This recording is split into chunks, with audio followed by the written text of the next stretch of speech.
Bonjour tout le monde. Bonjour. Voilà, nous voici en ligne.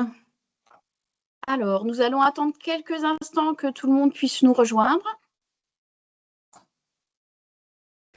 Profitez-en pour regarder si vous pouvez avoir la conversation de la réunion sur le côté pour l'activer. Comme ça, si vous avez des questions, vous pourrez les poser. Est-ce que le son fonctionne bien? N'hésitez pas à nous le signaler dans les messages. Vous avez effectivement l'onglet conversation qui nous permet d'échanger en cours de ce webinaire. Bon, bah, ça a l'air de fonctionner parfait. Je pense qu'on va peut-être démarrer assez vite parce que vous allez voir que c'est effectivement un webinaire bien chargé. On va peut-être commencer par se présenter. Donc, moi, c'est Cécile, donc je suis permanente au CSE. Donc, moi, c'est Angélique, pareil, collègue de Cécile sur la partie prestation au CSE. Voilà, et Pascal Brugnoni, donc secrétaire du CSE. Voilà, donc on va vous faire une présentation à trois pour que ça soit peut-être un peu plus vivant aussi.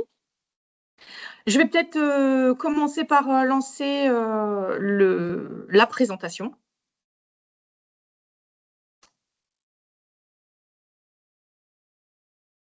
Alors, si on se remet au début, ça sera mieux. Au tout début, voilà. Est-ce que tout le monde voit bien l'écran? Ça fonctionne bien? Ça a l'air d'aller.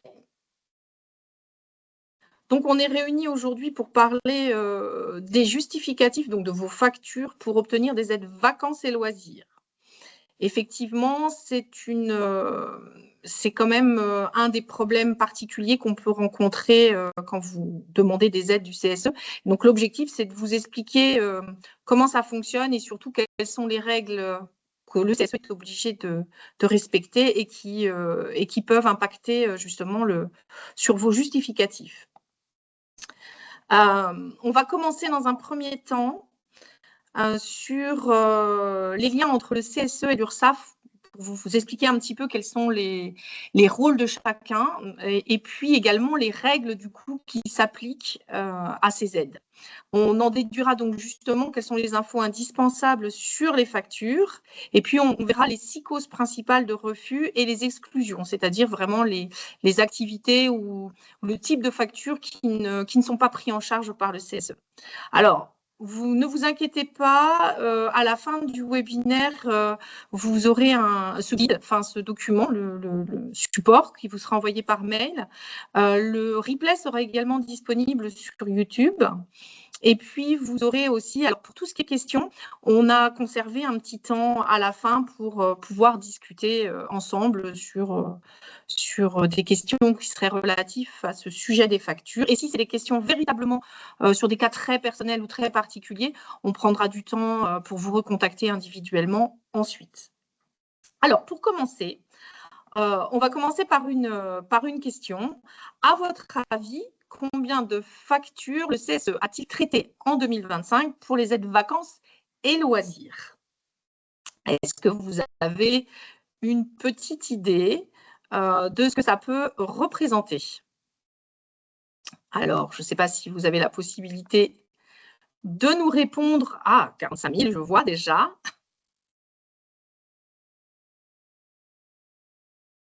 La B, d'accord.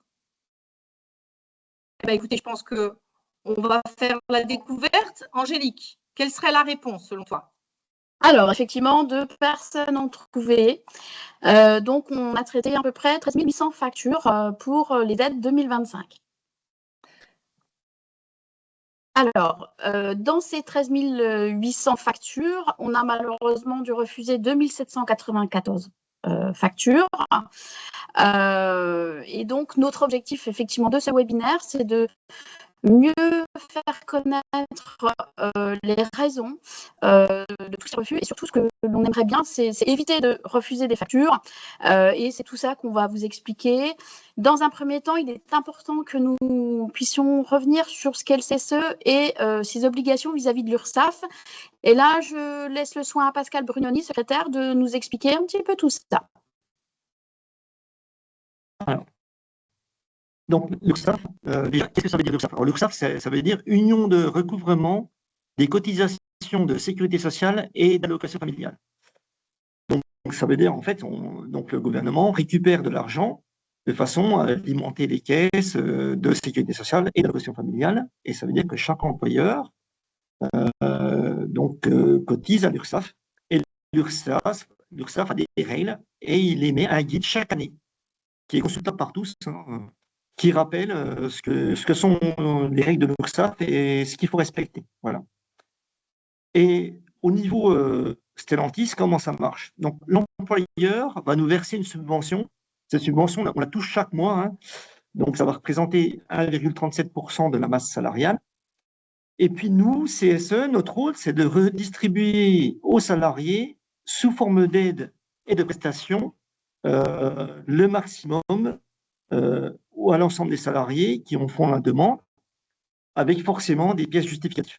Et ça, c'est extrêmement important parce que on en discutera peut-être un peu par la suite, mais nous, on est un gros CSE, hein, on fait partie des CSE de France, donc forcément, l'URSSAF nous contrôle assez régulièrement et donc ils cherchent forcément à voir ce qui est pas bon et ils peuvent, dans des cas éventuels, nous redresser et demander au CSE de payer un redressement fiscal à l'URSSAF. Voilà. C'est déjà arrivé par le passé, il y a pas si longtemps que ça, en 2022. Voilà, voilà pour l'explication. Alors, si on reprend un petit peu, toujours dans la continuité de nos obligations vis-à-vis de l'URSSAF, alors on est assez libre de ce qu'on peut faire, mais on est quand même effectivement contraint à respecter certaines règles bien édictées par l'URSSAF.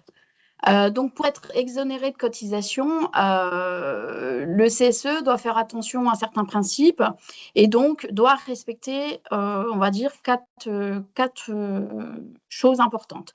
Alors, effectivement, on ne peut pas tout faire. Tout ce qu'on apporte en aide doit être lié aux activités sociales et culturelles et surtout, ça doit être en dehors de la sphère du travail.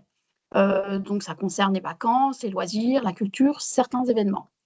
Ça concerne tous les salariés sans discrimination. Il n'y a pas d'histoire d'ancienneté, de catégorie professionnelle. Tout le monde a le droit au CSE. Et surtout, ça doit être attribué uniquement aux salariés. Alors, on a noté uniquement aux salariés, mais on comprend bien que c'est le salarié, son conjoint déclaré et les enfants. Donc, c'est les personnes qui sont sur sa carte CSE. Ça respecte des plafonds et des conditions d'utilisation.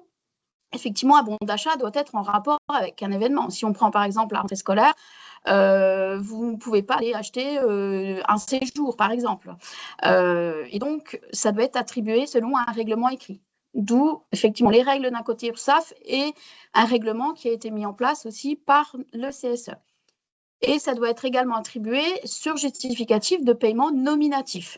Ces justificatifs, le CSE doit les conserver pendant 3 ans plus l'année en cours et doit pouvoir être en capacité de les présenter en cas de contrôle de l'URSSAF. Donc voilà, l'URSSAF, voilà, c'est tous ces points-là. Alors, si on reprend en règle générale, on reviendra sur des détails tout à l'heure. Au niveau des factures, on rappelle un petit peu, une facture doit être nominative. Le nom, prénom du salarié ou de son conjoint déclaré sur la carte. Ça, c'est la règle générale.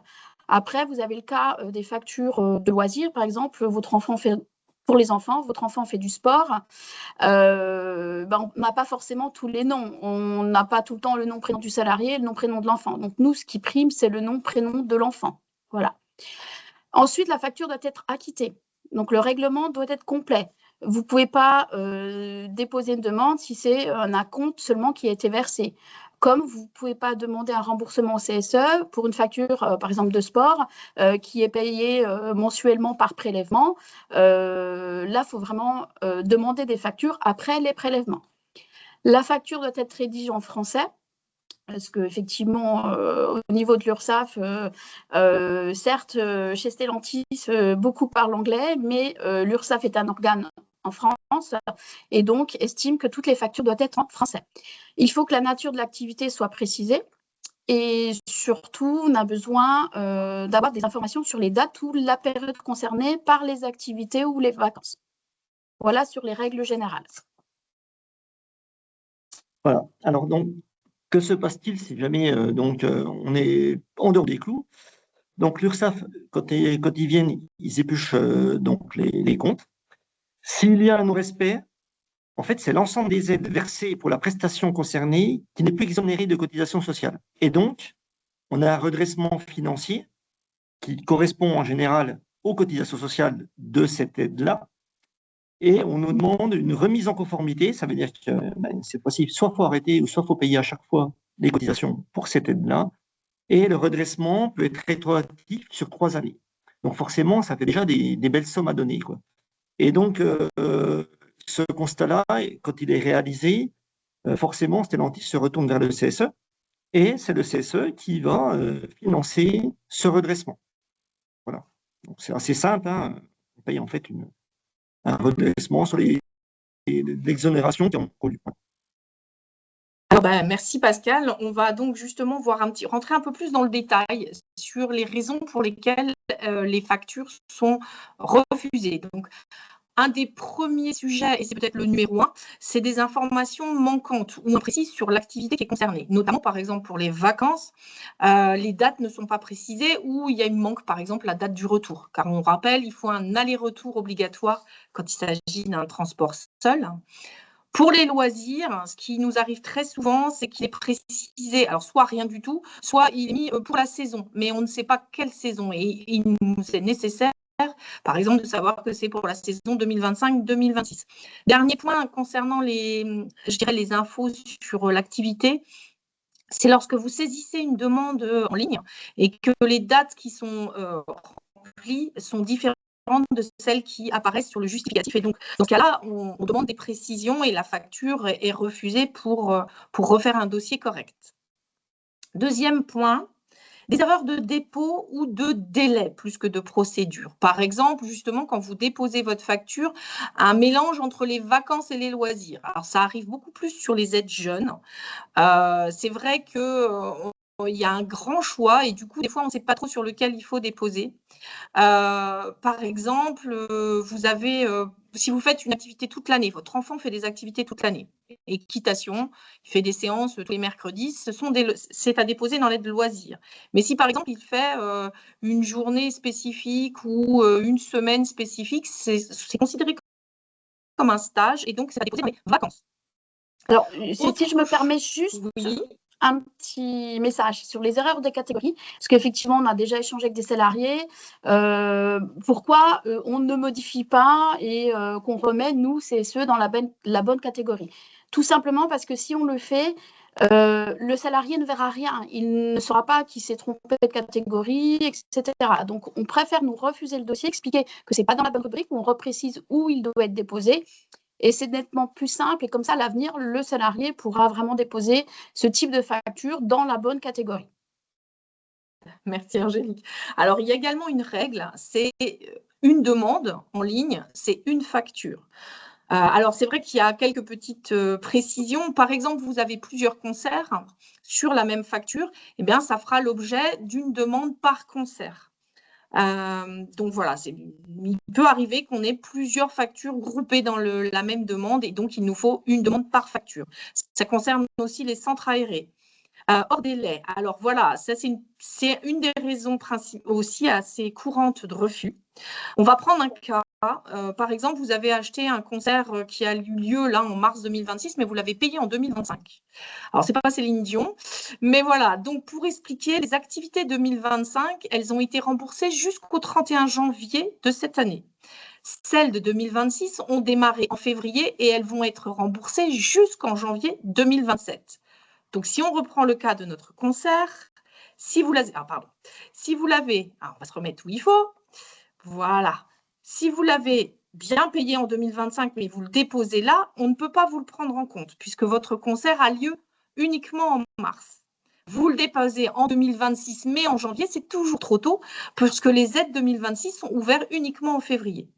Vous le déposez quel que soit le moment en 2026 sans aucun souci. Vous le déposez avant le 31 janvier 2027, ça fonctionne aussi. Donc voilà, ce qui arrive souvent, c'est des dépôts, des dossiers, par exemple 2026, qui ont été déposés ici. Donc c'était trop tôt. Et si vous déposez un dossier 2025 ici, c'est malheureusement trop tard.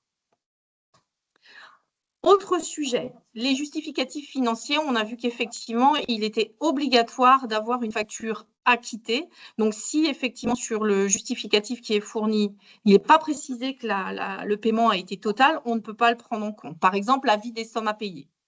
On a également donc des fois besoin d'autres documents, puisque la facture qui vous est fournie par le prestataire n'indique pas que c'est complètement payé. Des fois, on autorise à avoir d'autres documents qui permettent de le justifier, mais toujours hors des comptes bancaires, car on n'a pas le droit de demander un décompte bancaire.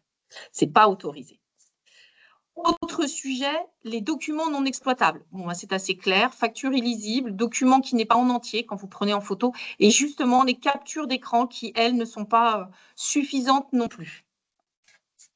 Angélique, je te laisse continuer avec un morceau assez important. Effectivement. Donc, un problème au niveau des bénéficiaires ou des organismes qui seraient non conformes ou incomplets. Alors, ce qu'on a assez régulièrement, effectivement, c'est soit une absence du nom-prénom du salarié sur le document transmis ou du conjoint, ou alors il manque un prénom, ou surtout, on se retrouve avec des noms-prénoms de personnes qui ne figurent pas du tout sur la carte CSE. Ça peut être un enfant qui n'est plus sur la carte, c'est lui qui, pour rendre service aux parents, a fait la réservation et a réglé la facture, ou alors vous êtes parti entre collègues, entre membres de la famille, et c'est une personne hors carte CSE qui s'est chargée de la réservation. Et là, du coup, même si vous apparaissez, vous salariés, en tant que participant à ces vacances, par exemple, le CSE ne peut pas vous rembourser. Donc, il est impératif d'en tenir compte au moment de vos réservations. Surtout, si vous souhaitez un remboursement, il faut que ça soit bien à votre nom-prénom ou au nom-prénom de votre conjoint inscrit sur la carte CSE. Ensuite, on a effectivement une absence aussi du nom-prénom de l'enfant sur la facture, une absence de prénom. Nous, on a besoin réellement de toutes les informations nom-prénom.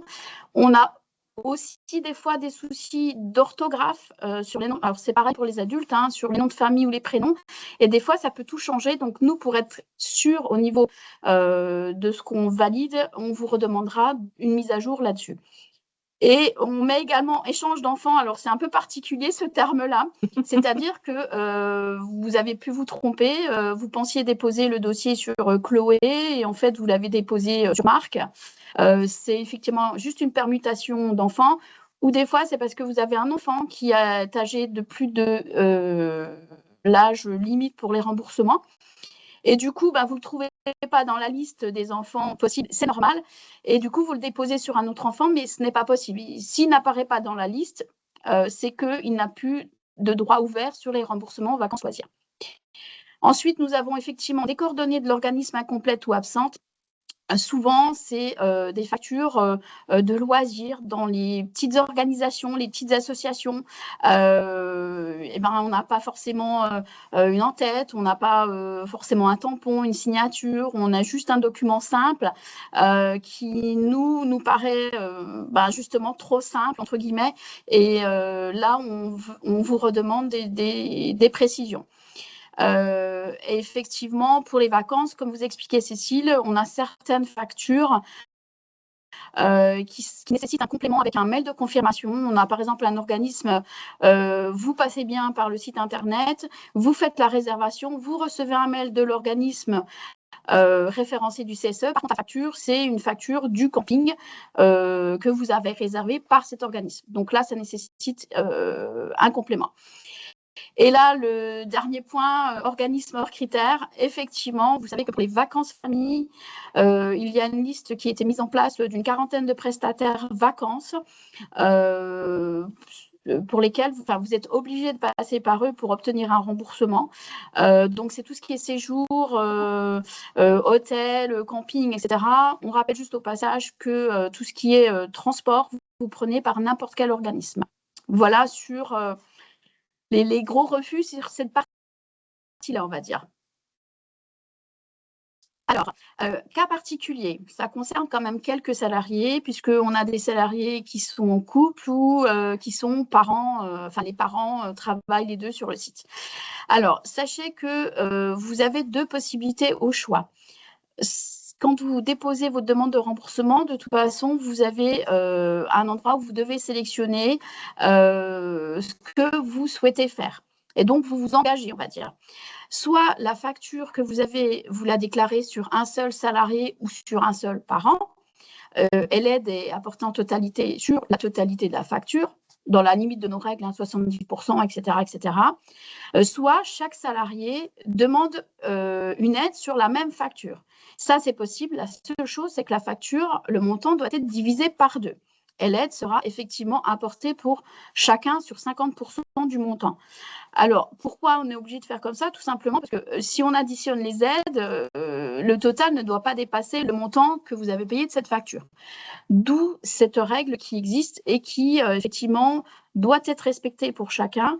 Sachez qu'effectivement, si le CSE, dans ses contrôles, se rend compte que ce n'est pas fait dans les règles, cela peut être considéré comme une fraude. Voilà, donc soyez vigilants sur cet aspect-là. Alors, langue étrangère, effectivement, comme je vous expliquais tout à l'heure, l'URSSAF estime que nous sommes en France et donc, en cas de contrôle, ils doivent être en mesure de pouvoir comprendre et de lire tous les documents. Et donc, c'est pour cela que le CSE n'accepte aucun document en langue étrangère. Après, effectivement, l'ouverture qui avait été mise en place possible, c'est de nous présenter une traduction qui a été faite par un traducteur juré. Je rappelle juste qu'un traducteur juré, alors ça peut être en France ou à l'étranger, mais il est reconnu par les États avec un tampon, certification, etc. Et qu'en aucun cas, c'est notre ami Google Traduction ou une traduction rajoutée dessus, etc. Non, c'est vraiment une traduction officielle par un traducteur juré. Le seul conseil qu'on pourra vous donner, et ça c'est vraiment important pour ne pas se retrouver dans une situation compliquée, c'est qu'avant toute traduction, n'hésitez pas à vous rapprocher du CSE, nous présenter le document, qu'on regarde un petit peu avec vous si tous les éléments présents sur la facture d'origine sont corrects et correspondent bien à ce que attend le CSE pour le remboursement. Et seulement après, vous pouvez effectivement effectuer votre traduction et par la suite déposer votre demande de remboursement. Alors, Angélique, ce que je te propose, c'est de montrer quelques exemples. Voilà, ça va être un peu plus causant.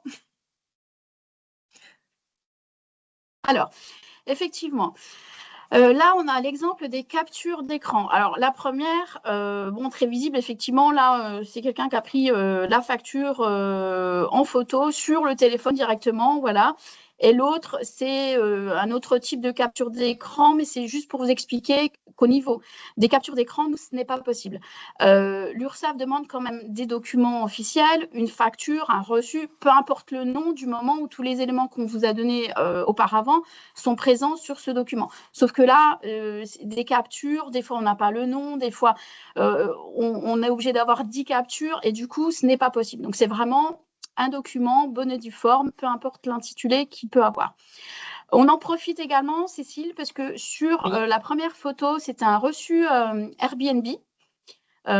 Donc, sur ce reçu, il faut avoir une vigilance parce que on se rend compte que quand vous faites la réservation auprès d'Airbnb, vous avez tendance à inscrire toutes les personnes qui font partie du voyage. Voilà. Alors, il n'y a pas d'obligation sur le site Airbnb.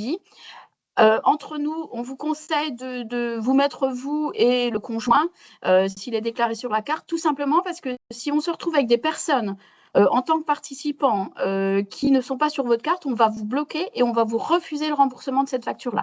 Donc, soyez vigilants au niveau d'Airbnb et surtout, Airbnb, le reçu que vous voyez un petit peu à l'écran, c'est vraiment celui-ci qu'il nous faut. Ce n'est pas une capture, ce n'est pas vous avez reçu un mail de confirmation d'Airbnb. C'est vraiment ce reçu que vous pouvez retrouver en retournant dans votre réservation. Voilà sur les captures d'écran. Ensuite, on a l'exemple d'une facture de concert.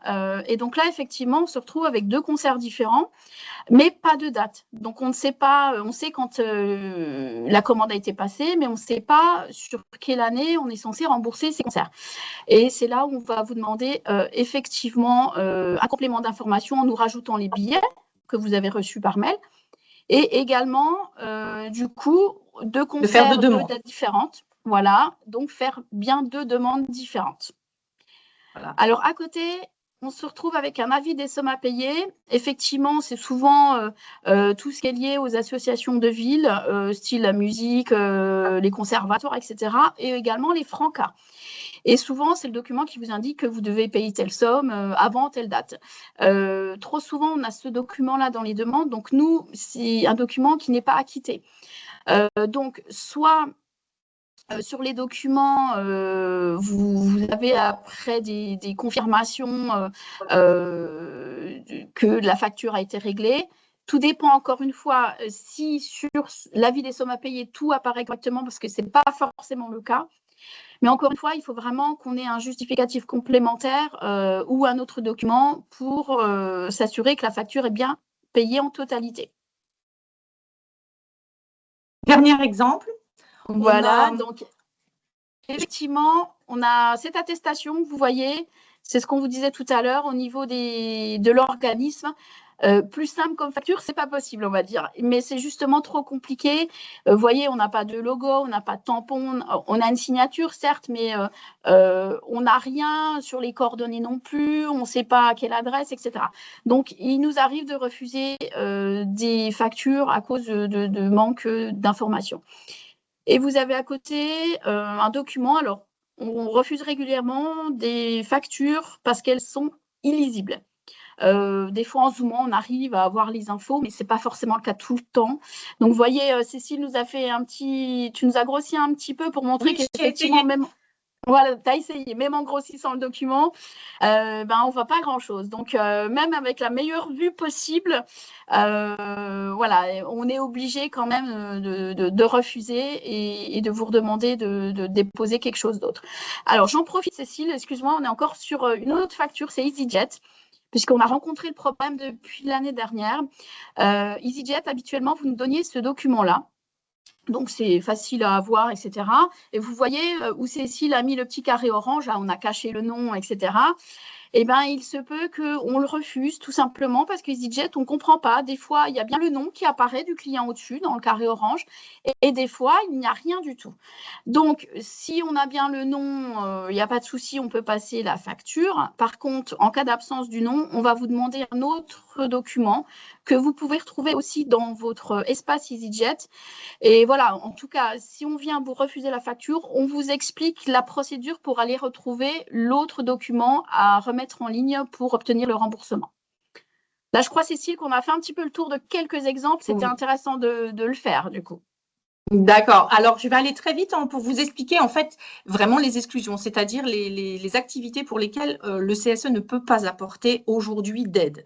Donc, dans les vacances, nous avons la location de voiture, les réductions pour les cartes SNCF, les frais de parking de restauration. Pour les enfants, tout ce qui est activité périscolaire, le transport pour un enfant tout seul, des activités qui seraient réglées par un coffret du style Wonderbox. Et puis, pour les loisirs, nous avons les formations, donc par exemple cours de langue, BAFA, permis, des activités qui seraient à visée thérapeutique ou médicale, tout ce qui pourrait être location de matériel, les concours, les compétitions, les abonnements à un site ou une appli, parce qu'on n'arrive pas à avoir de justificatif exact, et les frais de scolarité et aussi une cotisation simple à une structure. C'est-à-dire que si vous êtes à une association pour faire des cours, des leçons, séances, ça fonctionne. Mais si c'est juste, on va dire, une adhésion simple à une structure, ça ne fonctionne pas. Et la règle générale, les activités qui bénéficient déjà d'une prise en charge par le CSE ne peuvent pas cumuler avec une autre aide, loisirs ou vacances.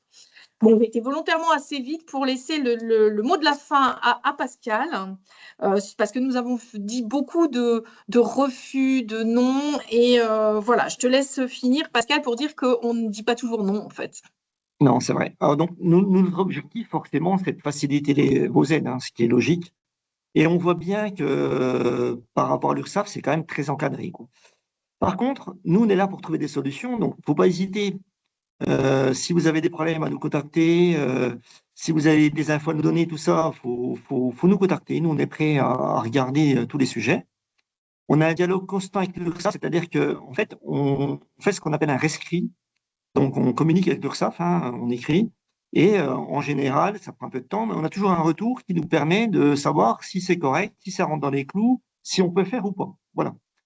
Et donc, on suit ce que préconise l'URSSAF et on étudie chaque année donc, le fameux fascicule de l'URSSAF qui évolue très peu, mais qui évolue quand même tout le temps. Et notre rôle aussi, c'est de faire évoluer notre règlement, parce qu'on a un règlement qui encadre tout ça, de façon à pouvoir correspondre à toutes les possibilités qui sont ouvertes par l'URSSAF. Je prends un exemple, alors c'est peut-être pas celui qui est écrit, mais par exemple, l'éducation canine, auparavant, on ne pouvait pas le prendre en compte. Maintenant, on le prend. Hein, c'est récent, on a fait évoluer les règlements parce que l'URSSAF l'a ouvert aussi. Voilà, donc ça fonctionne un peu comme ça. N'hésitez pas à nous faire des remarques ou nous, on contactera l'URSSAF, vous pouvez le faire aussi vous, mais c'est un peu notre travail. Et je pense que c'est comme ça qu'il faut qu'on évolue. Et notre objectif premier, c'est quand même de faciliter vos aides. Voilà. Très bien. Eh bien, écoutez, maintenant, on a fait le tour de notre webinaire. Je vais arrêter le partage et on va peut-être regarder un petit coup du côté des questions et réponses. Je vois donc justement, nous avons une question sur une facture d'avion et une facture Airbnb. Angélique, je te laisse répondre à celle-ci. Combien de jours sont pris en compte pour le remboursement? 7 ou 14? Alors, 7. Alors, je dis 7 parce que je n'ai pas les dates exactes. Souvent, quand on part une semaine, c'est 8. C'est-à-dire. Mais du coup, c'est bien sur une semaine, puisque c'est dans les mêmes dates. Très bien. Et alors, s'il y a des questions un peu particulières, n'hésitez pas à nous envoyer un petit mail, par exemple, à contact, pour voir un petit s'il y a d'autres choses qui sont… voilà. Alors, je vois qu'il y a une question aussi sur la conversion. Si, par exemple, on a une facture avec une monnaie étrangère. Donc, effectivement, alors j'ai répondu au fur et à mesure, mais c'est bien de revenir. Ouais. Alors, pas d'inquiétude. Alors, on n'a pas de gestion automatique dans le système parce qu'on n'a pas non plus énormément de cas. Mais nous, on le gère tout simplement. On regarde la date de facture, donc la date à laquelle vous avez payé votre séjour, par exemple. Et on recherche sur Internet la conversion, enfin la valeur de la monnaie du pays au jour de la facture. Et du coup, on fait la conversion et c'est bien ce montant-là qu'on met dans le système pour coller vraiment à la facture. Donc, pas d'inquiétude, on fait les changements. D'accord, très bien. Bon, je pense qu'on vous a déjà pas mal occupé. On vous remercie beaucoup pour cette participation. Et donc, comme je le rappelle, vous retrouverez très bientôt, d'ici peut-être quelques jours, ce webinaire sur YouTube pour pouvoir le revoir peut-être un petit peu plus tranquillement. Et on n'hésite pas aussi à rappeler que justement, le CSE propose aussi des rendez-vous personnalisés, que ce soit au téléphone ou au M03, et pour lequel, voilà, on peut étudier un peu plus profondément vos projets de vacances et voir ce qui conviendrait le mieux, ce qui rentre dans les clous. Voilà. N'hésitez pas à prendre rendez-vous directement avec le CSE. Et moi, je vous remercie pour ma part. Je laisse le dernier mot à mes collègues. Eh ben, merci à vous. Hein, et puis, Merci à vous. merci à Cécile, Angélique, pour cette participation et ces explications. Eh ben, écoutez, Merci à une à tous. prochaine présentation. C'est ça. Passez une bonne journée. Au revoir. Au revoir à tous.